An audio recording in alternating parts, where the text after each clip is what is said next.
The Snakebyte Gamepad S2 and Snakebyte Gamepad RGB S2 featured in today's review were provided courtesy of Snakebyte.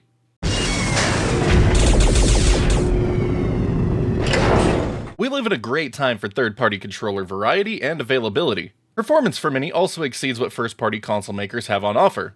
Prices range wildly depending on features and brand.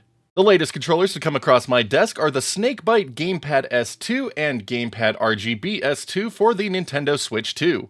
Priced at $45 and $50 respectively, both pads offer good performance for Switch consoles but lack motion controls and exhibit some oddities. As a bonus, both pads also feature full PC functionality, which is where these pads shine best. Both controllers come in nice boxes with a depiction of each pad on the front. Branding and features and system compatibility are also noted. Curiously, the ability to use the pads on a PC is not mentioned. One side of the box gives us another shot of the pad within, while the other highlights key features. The back further highlights key aspects of the pads with two additional shots.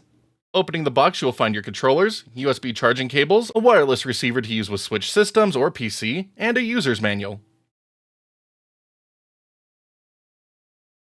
Both pads offer a great ergonomic feel in the hands that remain comfortable after prolonged gaming sessions. I can easily reach the D-pad, sticks, and buttons without any discomfort or stretching. Rear programmable buttons line up well with your natural grip on the pads and even when implementing a claw grip, which I often do. I am fond of the inclusion of locks on these buttons while they're not in use. Every button you expect to see on a Switch 2 pad is here, including the new C button. A 3.5mm jack has also been included on the pads to use the game chat feature. Face buttons have a nice crisp feel, but come in on the louder side. The D-pad has an interesting shape, but good rollability. Shoulder buttons have a nice feel, and the switches sound nice when pressed. Triggers are the most unique aspect of the Snakebyte pads, as they can be set to work as analog or digital inputs with the use of trigger locks on the back of the pads. Resistance on each trigger in analog mode feels great, and while in digital mode, the input can be activated quickly with a nice tactile click. Thumbsticks on both pads make use of Hall effect sensors with good stick resistance and smooth rotations. The thumb caps also provide a good grip during play. Both pads have a decent weight to them, and the plastic in use on both is sturdy and nice to the touch. The RGB variant makes use of a completely clear shell that shows off the inner PCB nicely. The black and gold color scheme of the PCB is also a fantastic aesthetic choice. A light pipe spans from one side of the controller along the bottom to the other side to carry the RGB lighting effects. I am confused by the choice to omit the lighting around the sticks, buttons, and D-pad on the RGB variant of the pad that are present on the standard. Not having the light wrap around the entirety of the controller also feels like a missed opportunity. The RGB variant of the Snakebyte pads also lacks the textured grip on the handles found on the standard pad. The lighting effects on both do look nice, but I just can't get over the RGB version of the pad having less lighting. Diving into games with the Snakebyte pads wasn't as seamless as I would have liked when I started testing them. You must update the firmware of the pads before they can be used on the Switch 2. But thankfully that process is a breeze. To connect to the Switch 2, both pads make use of a wireless receiver. A wired connection can also be used if desired. Performance on the Switch 2 is solid overall, with controls feeling as responsive as typical Pro controllers. I didn't ever encounter any egregious lag or dropped inputs during my play sessions, and held inputs have been fine. Using the trigger locks also gives the proper digital input, giving everything a proper feel while playing. Thumbsticks are fantastic thanks to the high-resolution Hall effect sticks that Snakebyte included. Precision is excellent, and while there is a very minute dead zone, it isn't enough to remove the feeling of prompt movement. Circularity on Switch 2 is perfect, and there are no cutouts at any point along the rotation. Every genre I've used them with has handled perfectly, and they, along with the triggers, have been my absolute highlight of using both pads on Nintendo hardware. Unfortunately, there are no motion controls present within either pad, making them unable to be an across-the-board alternative option as a daily driver on Switch systems. I also encountered numerous rumble issues while using the pads on my Switch 2. Some games behave exactly as expected with the feature, while others will have delayed rumble activation or longer rumbles than expected. The N64 NSO app also completely lacks rumble in rumble-supported titles. The GameCube NSO app will skip numerous rumble commands and shorten others.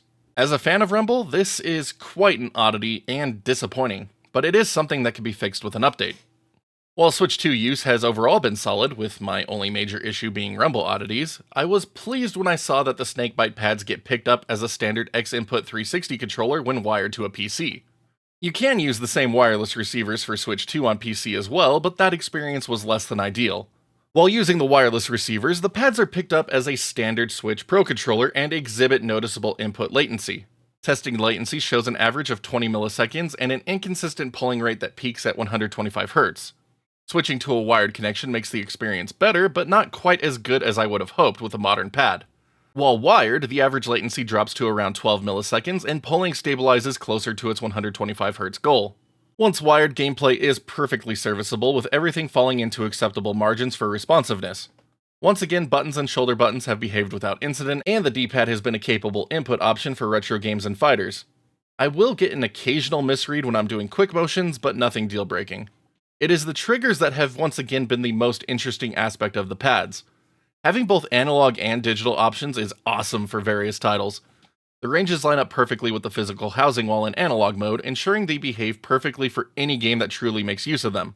Switching to digital input for fighters or shooters likewise ensures you can get fast responsiveness and easier quick shots.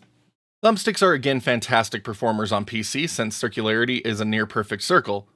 You will want to keep in mind that older titles may experience some diagonal cutouts since they were designed around pads with more square readings. This is not an issue with the controller, but it is something you will want to keep in mind. Thankfully, I have not encountered anything that outright breaks from having lower ranges, but it sure is noticeable in Halo MCC when set to non-modern input options. It is also worth noting that even when connected to a PC, the Snakebyte pads retain their Nintendo button mapping, so you will want to use something like Steam's input options to swap the buttons to match up with expected PC inputs.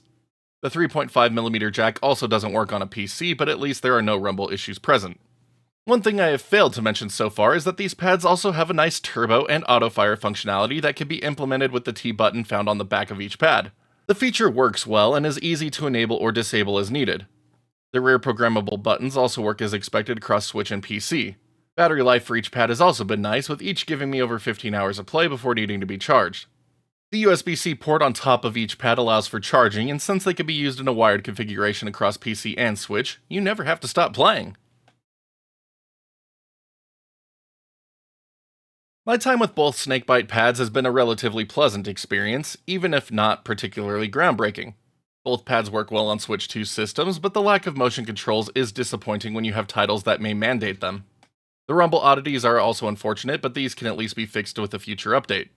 On the PC side, it is unfortunate that we don't have a macro to swap between Nintendo and Xbox style button mappings and instead have to rely on Steam input or per game remaps. The polling rate and average latency are also a bit disappointing. While a 125Hz polling rate is still serviceable in 2026, I personally would have liked to see a 250Hz minimum for more responsive play and higher frame rate titles. The price of each controller is also a bit on the higher side, given the lack of HD rumble and motion inputs compared to cheaper alternatives. The Snakebyte Gamepad S2 and Gamepad RGB S2 make for decent input options for the Switch 2, but could still use some kinks ironed out when it comes to rumble. Unfortunately, due to the lack of motion controls, they are better suited as a secondary input option for multiplayer sessions if you don't mind the higher price for the included lighting. As a result, I have found both pads to be better options for PC playing, where the unique triggers can be fully utilized along with the precise thumbsticks. Unfortunately for this use, latency is a bit higher than I would like to see out of a modern pad, but it still falls within an acceptable minimum margin for me. Price once again comes into play, as there are plenty of high-performance options that come in significantly cheaper with faster speeds. As a result, the Snakebyte pads find themselves in a weird position of being good, but hard to recommend. Thank you for making it to the end of my review on the Snakebyte Gamepad S2 and RGB Gamepad S2. Both, again, are good input options for the Switch 2 and can also be used on PC, where I feel they fit a bit better because of the lack of motion controls. And one thing I failed to mention is that both of these pads can wake the Switch 2 from sleep mode, so that is an added bonus at least. So, hoping to see a patch that can address some of the rumble issues that I've been encountering with these, and then they could be pretty decent secondary Switch 2 controllers, but again, lack of motion controls just makes it really hard for me to see these as primary input options. But thank you to Snakebyte for sending these out for me to check out, and thank you all again for watching this review. Hope you found it informative, and if you're interested in checking these ones out, I have links in the description below to the Snakebyte website.